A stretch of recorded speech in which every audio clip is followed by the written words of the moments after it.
Yeah, I'm concentrating. You know, it's difficult to drive around this place, people asking questions all the time. So anyway, I'm going to get there. Hang on. Now we're going to go straight ahead here. I'm taking it to I've got to buy, as I said, I've got to buy some coconut. And I'm going to... We're going to the market? Yeah, we're going to market now. We're going to go down here to the market. We're going to go down here to the end of the road and we're going to turn. See all the markets, everything here. That's the big market in here, see? Right. That's where we're going to go. Smell the fish from here. Yeah.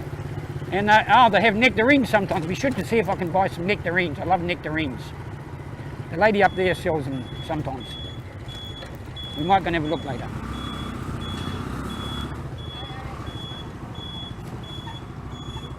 This is nice down here by the river, Ken. Ah, beautiful. Oh, take a shot.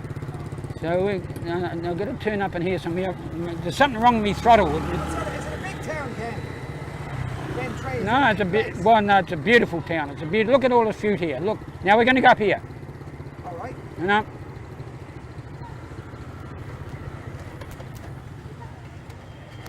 Take it easy. Hey, and Farsha. Right. Is that all right, Ken? There you go. Jump on now. On. All right, Well, jump hang on.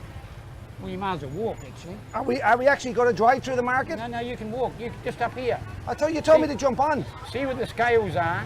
Oh yeah. I'll meet you up there. All right, I'll meet you there. Yeah, because it's too. Okay, Ken. You walk through. All right, off you go. Okay. I'm just going to wait for this traffic jam. Okay, hang on. No. I'm going. Okay, you going out? Right, you go this way, Ken. Tá gach duine ag breanúir. Tá gach duine ag gaiire. Sit down, come on, get on. Is she, Yes, I can't see Ken. her. Is she nice Ken. looking? Is she nice looking? She's lovely. She's lovely. Yeah. Oh. A bit better than you then. Ken, I'll swap you. hey Ken, the minute I come into the market, everybody is smiling when they see the bike. Everybody's laughing. They all know me. They call me Buck Ken. Buck in. Ken. How long have you been living here? 10 years. Wow. But anyway, I've got to get me concentrate on you. Okay, sorry about that. I've got me train of thought going. This is the girl that always serves me. Yeah, 5,000. 2, 3, 4. You haven't got 1,000 dong on you, have you? I have 500,000 dong. No, just a 1,000. 1,000. I've got no change, Ken. Oh, she's giving it to you. This is the best girl, the best coconut in Ben Tre. Shredded coconut for my Anzac biscuits. That's great. The market seems pretty lively, doesn't it? Beautiful market. So you can eat along here cheaply. Do everything. And who are the people? These are country people. These are good. This is Ben Tre City in Ben Tre Province. All the people are honest. I can leave my bike there. You know, and also, you know, when I said 5,000 dong, she could only give me half the mixture. But she, you know, if I buy anything from here, they will sell it the correct price. In Ho Chi Minh, they look at you and they take a while to see how much money you can pay. But here, it's all straight. Wow.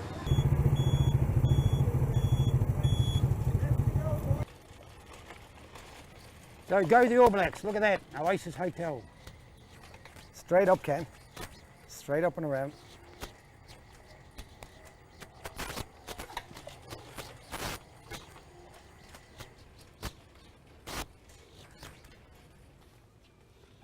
Everything's the rightful place. Sunny's off. Sunny's off. So we go and sit down. Yeah. Tell me about your hotel. When? No, we go and sit down first, because I'm tired. I'm not a young buck like you. Right. Will we walk a little bit along here? Can I hold my hand? No. Hey. Hang on a second. The Oasis Hotel. Go the All Blacks. We are the champions. And I can do the haka. Well. Do you know me do a haka? For welcome you? Yeah, go on. Go on. Well, you know you're doing a haka in front of an Irishman, and you know what happened the last time you did a haka in front of an Irishman? Well, what about Munster? Munster, you beat us. I was there. No, that was 20 years ago. I was there. Everybody says they were there. I was there when we beat you.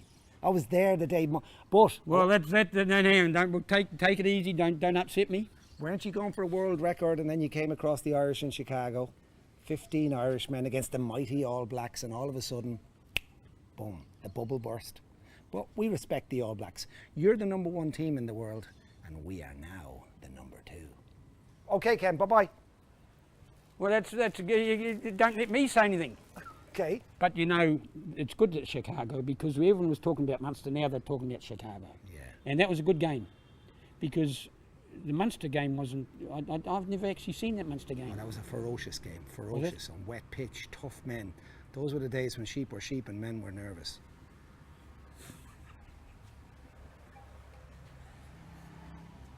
No more sheep jokes, please. and hang on, here's my wife, Liu. She's just arrived. Sinjao. Meet Hi. Hector. Hi, Sinjao. How's it going? Sinjao. Nice to meet you. Nice to meet you too. What's- May I ask your name and where you from? Hector Hector, from Ireland. Ireland. So you're Irish. Irish.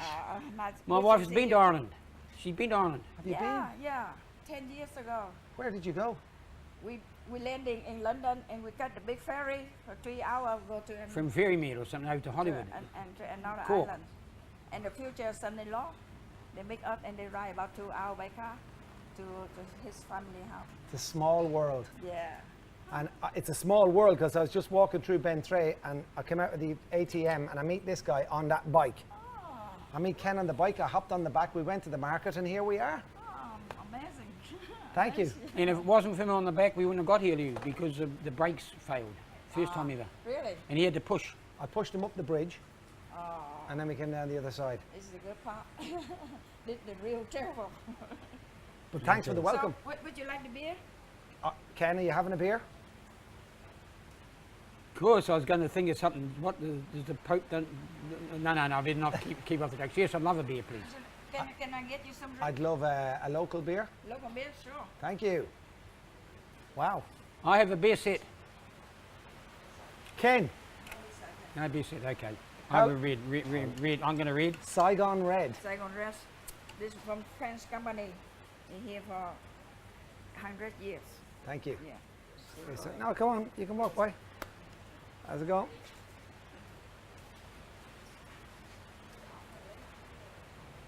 Well, Listen, one for Hector, you. Ken, You want some Saigon green? Saigon red or I'll Saigon let- red? you have the red, I'll have the green. Can I have Okay, a, Saigon green.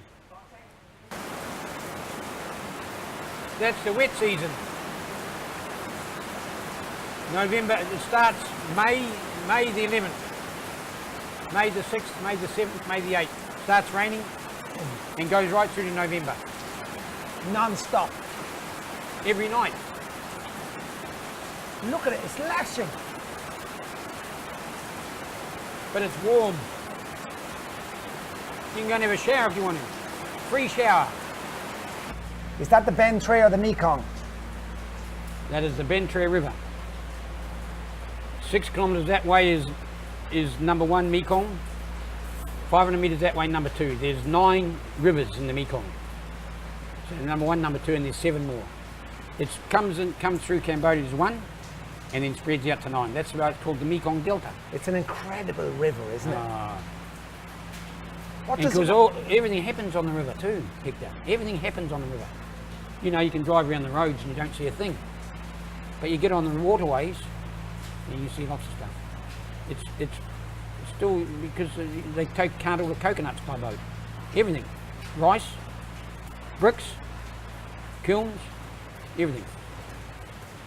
It's a highway. it's a highway. Highway. It's the Vietnamese highway. Yeah. But for that river to come through Cambodia, somebody told me it rises in Tibet, flows down. It gives life to this area, doesn't it? It's the land that, it's the water that gives the land its nourishment. That's right. And Ben Tre is a very rich province because of the Mekong. Coconut Kingdom. Coconut Kingdom, man. Coconuts everywhere. Perfect. Ken, I love it. when did you arrive here? Big story. In 2006, my wife's brother got a reading letters to the editor in the newspaper, and they mentioned the village in Hanoi where my wife's father came from. The only picture they had of their father was a postcard size picture. They sent it to the village, and the guy that wrote the letter took the picture to the village, and of course they realised who it was. So we went and visited up in the village in Hanoi, and they told us where the mother came from, because my wife was born in Saigon during the war. So we came down to Ben Tre and we met the family. You know, my wife said to me, what do you do? Do you shake hands? Do you shake hands or give them a cuddle? But they didn't have to do that because my wife was accepted back into the family. Great. And I loved the place, loved Ben Tre. So in 2008 I sold everything up in New Zealand and come back here. There's no bridges. We used to come across here on a boat. And then we got this land and we built the hotel in 2008. And we started operating about 2009. That's the story. What is the main difference between Ben Tre? I'm on my way to Ho Chi Minh. That's where I'm going to finish my journey. Is this country? Is this a country? Is this a rural? Are these good people down here? This is the real Vietnam. You know, you go to Ho Chi Minh, you might as well go to India or Calcutta or something. It's the same. These are honest people. Ben Tre are honest people. Ben Tre is a proud province. Revolution province. That's where it all started. What do you mean? Revolution province. This is where in 1956. Well, I can go into the details of it. They shot someone and it all blew up after that. And of course then they started. So are the people down here, are they very passionate, patriotic people? Are they fighting people? Like back in the day, was this a hotbed for fighting? For the Vietnam? 95% were VC, I'd say. My auntie gets, her husband was killed fighting for the VC during the war. She gets a pension of 4 million dong a month from the government. She's a hero wife. If your sons and daughters got your hero mother, or your hero father, or hero husband. So she's a hero mother and she gets paid by the government pension. Just explain that, a hero. Somebody who fought for the... No. Her husband fought, so she's a hero wife. Because her husband was killed. And because she couldn't go and reclaim the body, but there's long stories we go into when they would put them all onto conclaves and stuff. I don't think they were communists, I think they were nationalists. They wanted their own country. Nationalists? Nationalists, they wanted their own country. Was this a big, was you know, the American-Vietnam War, what was happening in back, say 68, 69, what was this place like when the American-Vietnamese War was in full flight? What was life like around here? There's a saying, a famous saying where they had to destroy, the Americans had to destroy the village to save it. It's on record as an officer in the American Army saying that. They had to destroy the village to save it. So they destroyed it. A lot of fighting here, a lot of huge fighting. You only have to go and go down the roads and see all the cemeteries, hundreds and hundreds of crosses. The cemeteries are, of course, the victors' ones. The ones that got fighting on the wrong side, they don't get anything. There's a lot of politics in it. I don't really want to get too much into politics. I have a question, and you're living here, right? And I want to find out why you started the hotel, but what was it all about? Just in layman's terms, what was happening here? The Russians were up on top, the French were here first, the Japanese were over one side, the Russians were over the far side, the Americans didn't want the Russians coming down, the French wanted to get out, the Americans came in, then they started, this whole place was just Confusion, huge confusion. Communism was rising. America wanted to put a stop to it. Well, I was in the services, and I actually believe that. But you know, Ho Chi Minh wrote to the President of America, 3 letters unanswered, asking for help. So if the Americans not going to give him help, getting rid of the French, after he declared independence in 1945 in September. So he has to go, if the Americans aren't going to help him, he has to go to China and Russia. It's simple as that. And because then he's got to toe their line, of course, if he gets the aid. But he was a patriot, Ho Chi Minh, and he's very well respected in this country. The only freedom you don't have in the country is freedom of speech. You can do anything. You can put 5 on a motorbike. You've seen it. You get all these freedoms. You can have a beer on the road. You can't do that in New Zealand. And they respect old people. That's the main thing. I'm respected here. I'm an old person. I'm very respected, and that's why I like staying here. Who's in charge of Vietnam now? Who runs this country? Well, the government, I suppose, in Hanoi. That's another thing. In 1987, they gave all the land back. They realised it wasn't working. Collectivisation stuff. In 1987, they gave everything back to the people. So, it's worked. If we had built this place before 1993, we would have had to go to get permission from Hanoi to build it. Now, provincial governments can authorise up to $50 million expenditure. That's why there's huge industrial areas. We've got 35,000 people on a big industrial complex out here, big factories making stuff, cardboard boxes, food, textiles, clothing, bags, everything. Booming.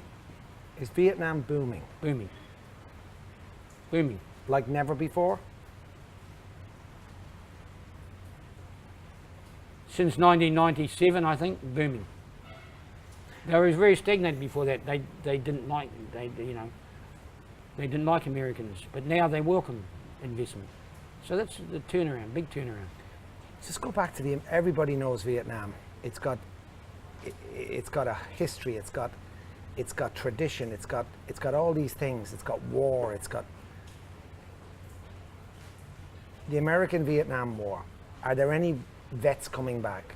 Or are there any Americans living around Ben Tre? Like, what is, I've watched all the movies. I've seen all the war movies. Everybody, Vietnam veterans. It's a very famous thing. Many have returned home. Have many stayed, or is that all? Is it true? Are there veterans here in Ben Tre that never left? There's two. No, never left. They've come back. We host a lot of vets coming in from America, mainly instigated from this end. You'll be at a party somewhere, and a Vietnamese guy will come up to you and start talking to you, and he's got a little bit of English, so he's been with Americans and he'll say, "Do you know such and such?" So I can go on the internet and I can find them, and I can tell lots of stories about people coming over here. These guys are only 18, 19, 20 years old. They lost their youth here. They lost their youth. They're young fellas. What was that like? It's well, and of course a lot of them are pretty disturbed.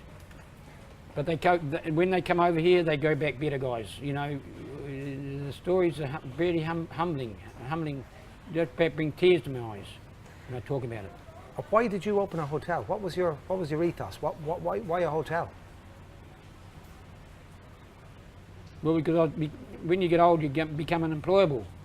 So I liked Ben Tre, and I said, what can I do? I didn't envisage a hotel. Actually, we built it as just a house. I sold everything up in New Zealand. Sold everything up. Come back over here. I met my wife in Cambodia in 1992, 93. So he stayed 6 or 7 years in Cambodia. Then we went and stayed 6 or 7 years in New Zealand. So I thought, well, time to come here. So she came with me.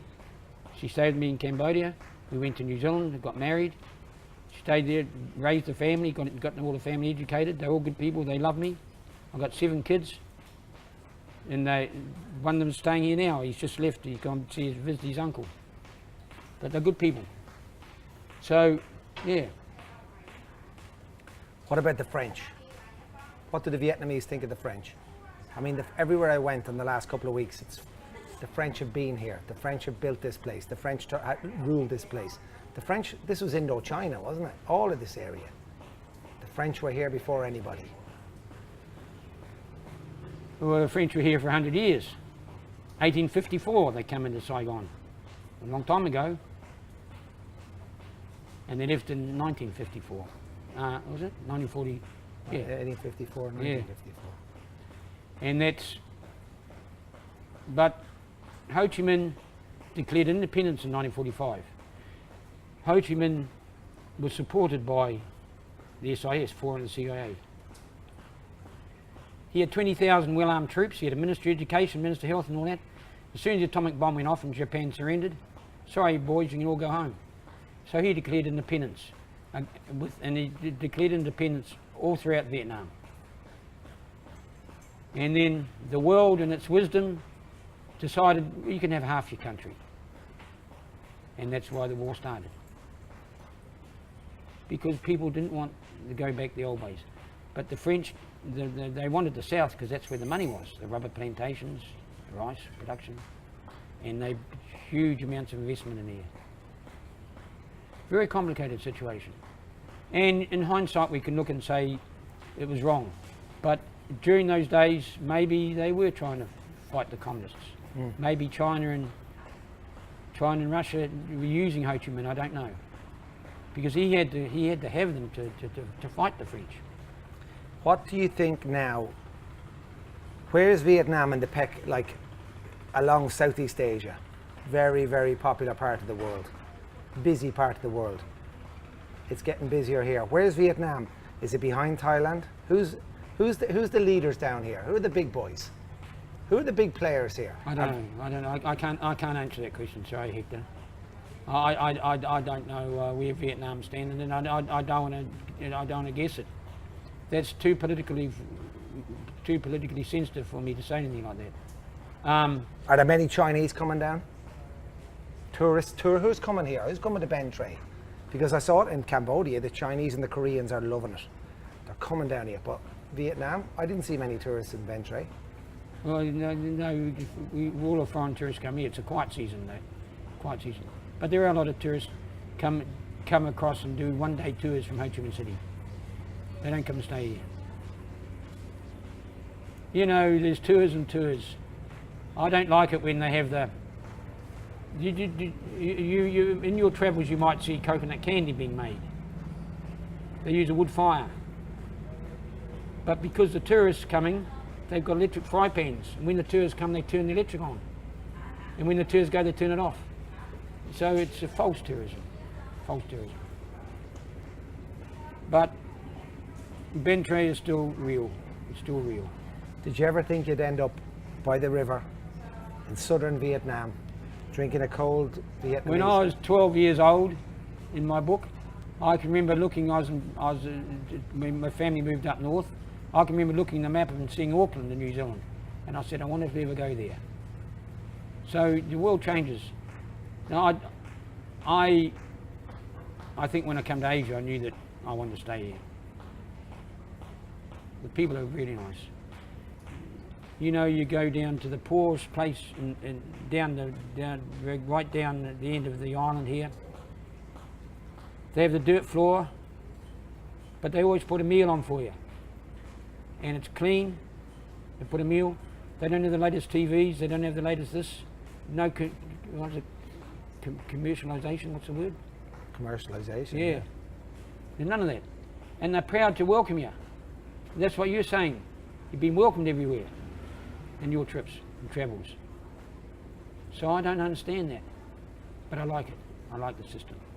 I like it very much.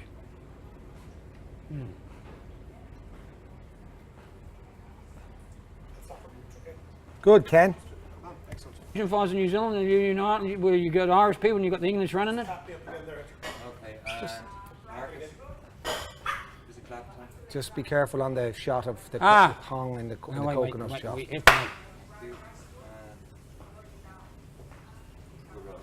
Ken, that's a very interesting point you made there.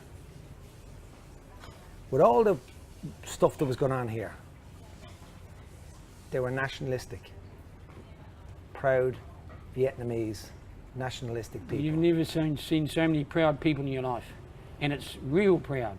It's not false pride. It's real pride. And they, of course, taking on the French first of all, and then they took on the Americans, most powerful country in the world, and they beat them. So that gives them. That's why they're quite happy about that. You know, I don't know whether if. You know, they were pushed around a fair bit. They were put into communes and taken, like, I mean, I talked to local Vietnamese people here, during the war, they were all taken out of their house, their village, and put in enclaves with big fences around them.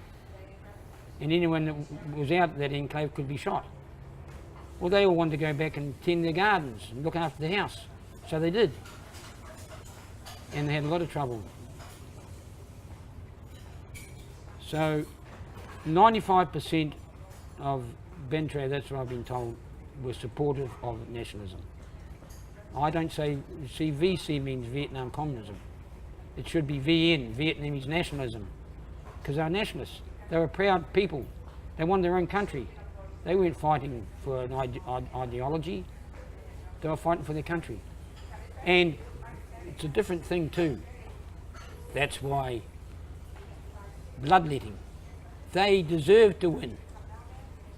They were fighting against a country that was against trying to take them over and stuff like this, telling them to do that. Bloodletting.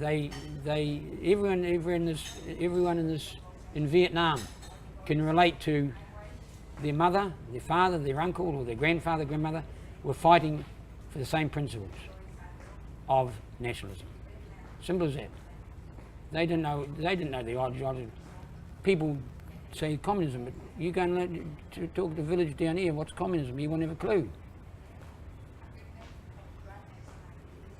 Wouldn't have a clue what communism was. This doesn't feel very communistic. No, it's capitalist, isn't it? They all get selling stuff, making bread, and they're doing everything, trying to make a living. Trying to make a living. They're great people. I love them. And my wife is a very good one. You know, my wife is the biggest pain in the ass. She is. But I love her to bits. That's the thing. And so these people can be a pain in the ass, but you love them to bits. That's simple as that.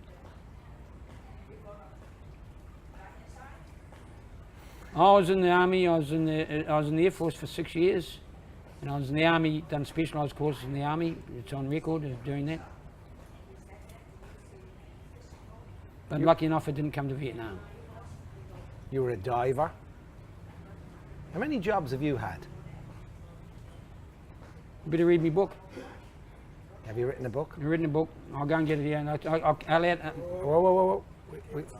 Wait. You can't just talk about it. You can't get the book. Put it close by if you want. Do you want to put it close by? Yeah, it's up there. Yeah, don't move. No, I just want to read. I don't want to read how many jobs I've had. Just read it out. It's better for I'm you. going to leave it here, Ken. Ken, just read out. He's going to ask you how many jobs you've had. Is that There you how go. you're Okay. Right. You just say, have a listen to this, Hector, and just read me out a couple of the jobs you've had, which will set up a little bit more about yourself. Ken, like you're in the Air Force. Yeah. You're in 18 months in the army, doing specialised courses. the army. Yeah. You now run a hotel. I was a gang member. What? I belonged to a gang when I was a young fella. Caused a lot of problems. So my mother put me into a legit, what is it called? A legit gang, Air Force. That's a legal gang. So how many jobs have I had? You can ask me that question, I suppose. Everyone asks me that question. You can ask it. How many jobs have you had, Ken? I'll have to have a quick look in here.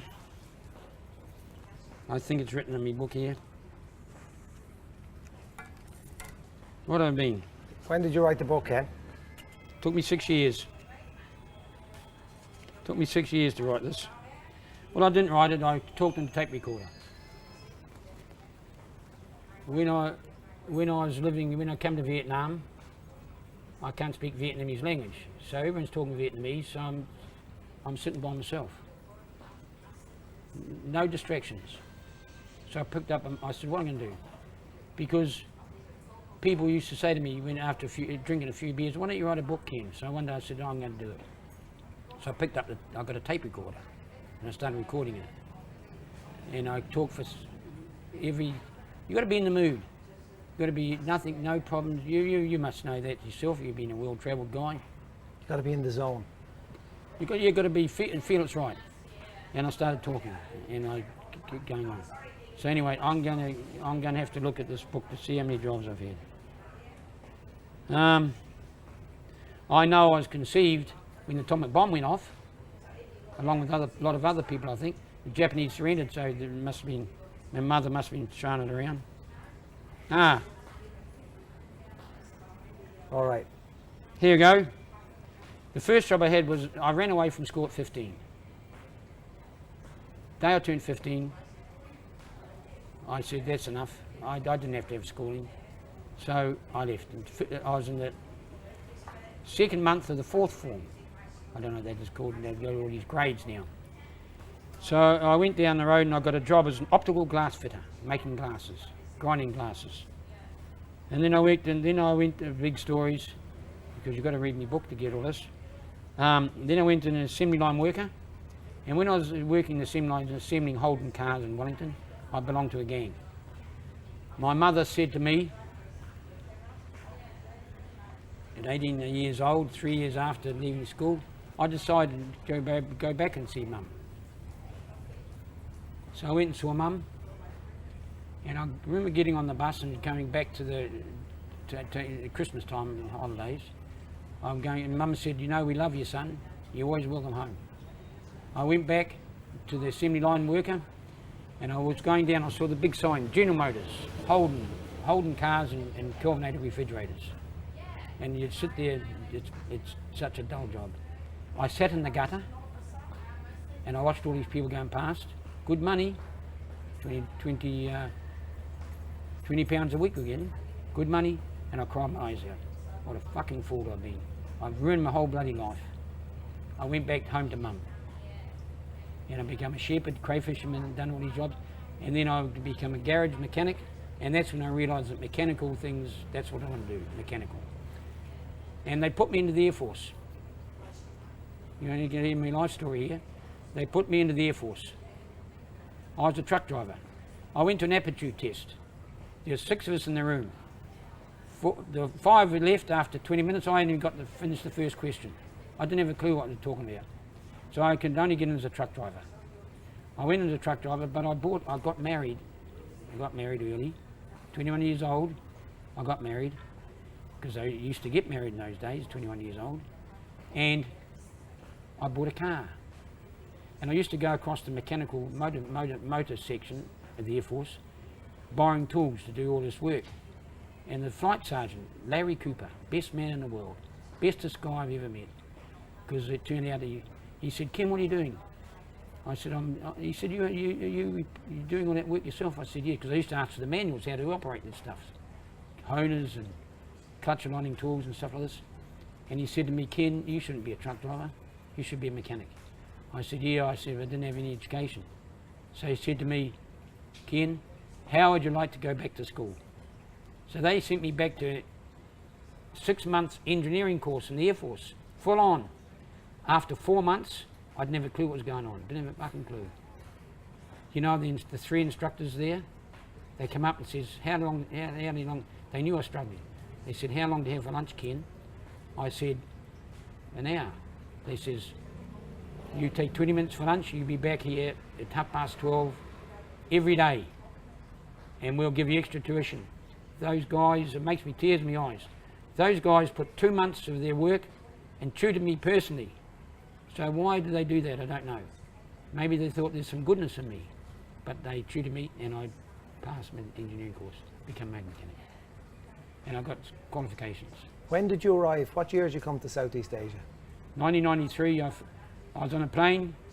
I was on a plane coming to Bangkok, and then coming over to Cambodia to start a job with the United Nations. I was a mechanic. I've been right over there because UN, the World Bank and Asian Development Bank have all these consultants, but they have no practical import. So in 1993 I arrived, and that's the start of my UN involvement. You're nearly 30 years there.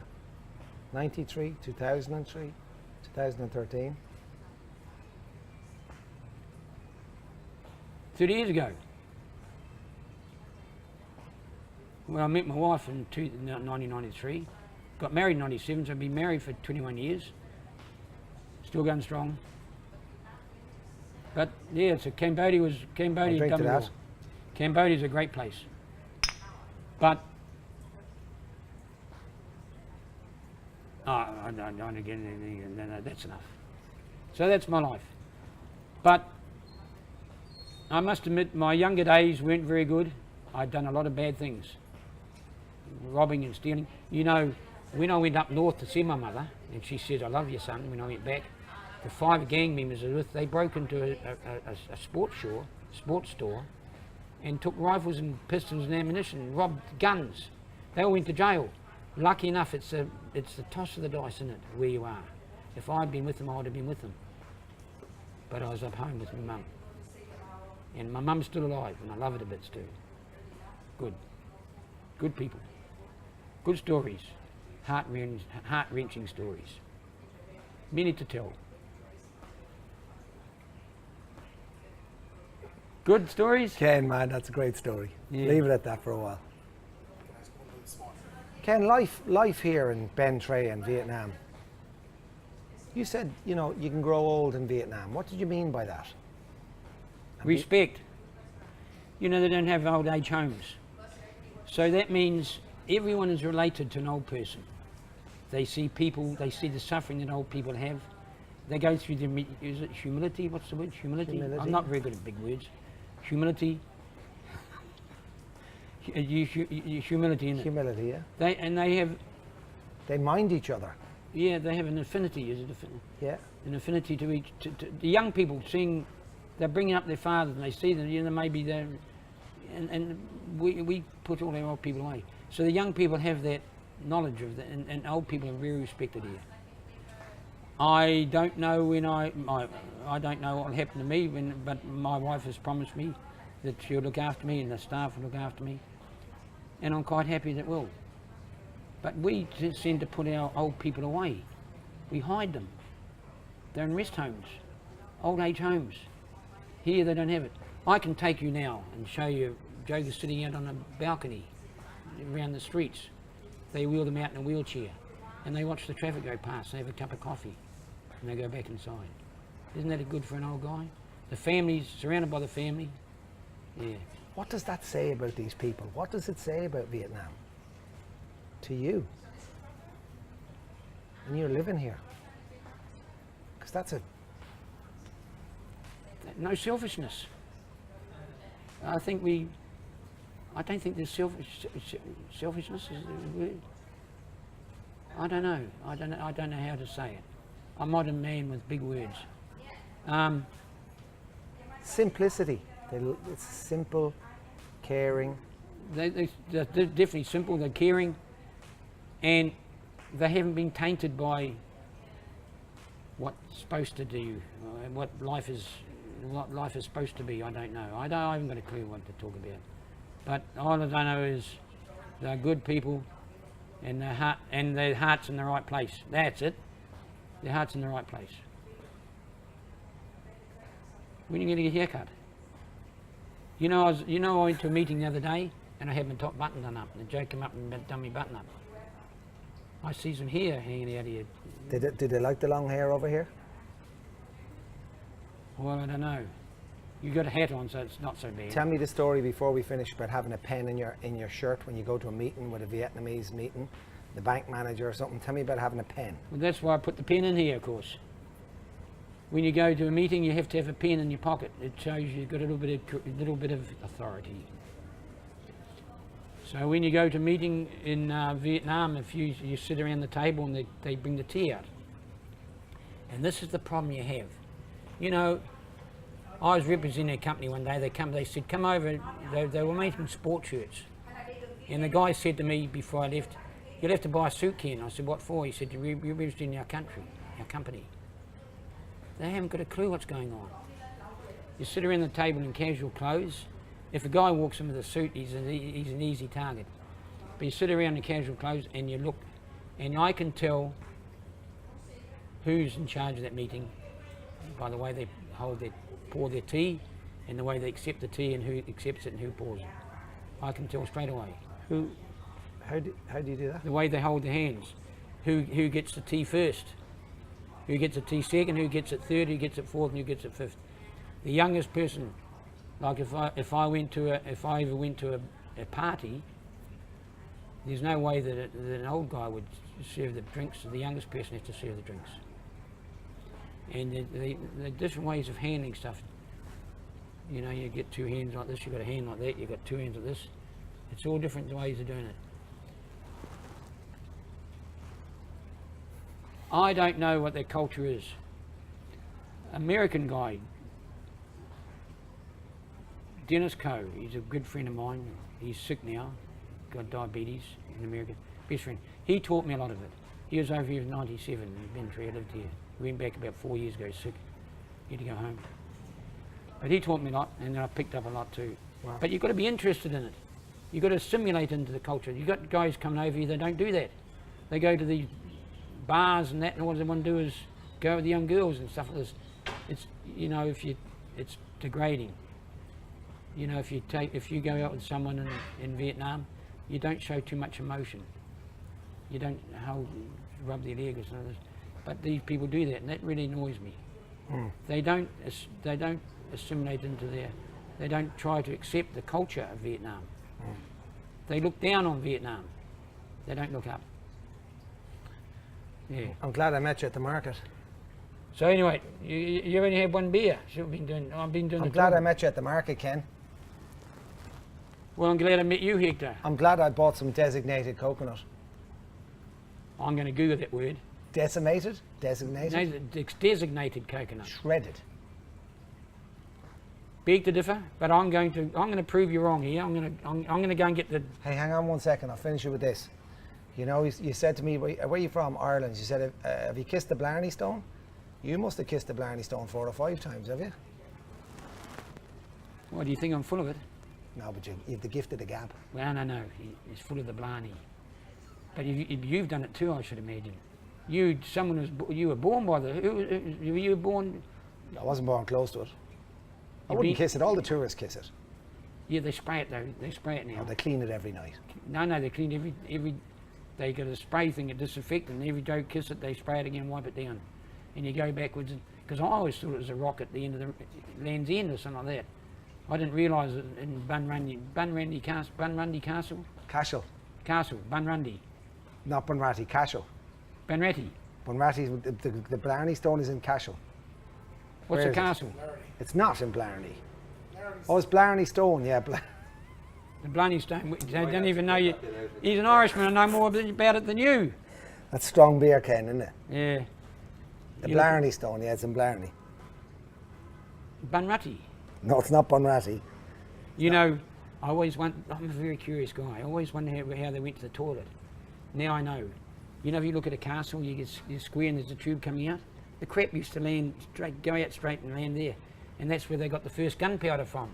They dug and they got saltpeter from it. You know that? No. Well, they are. I'm educating you. Thanks, Ken. Cheers. Saigon. You better bugger off. Here's to Saigon.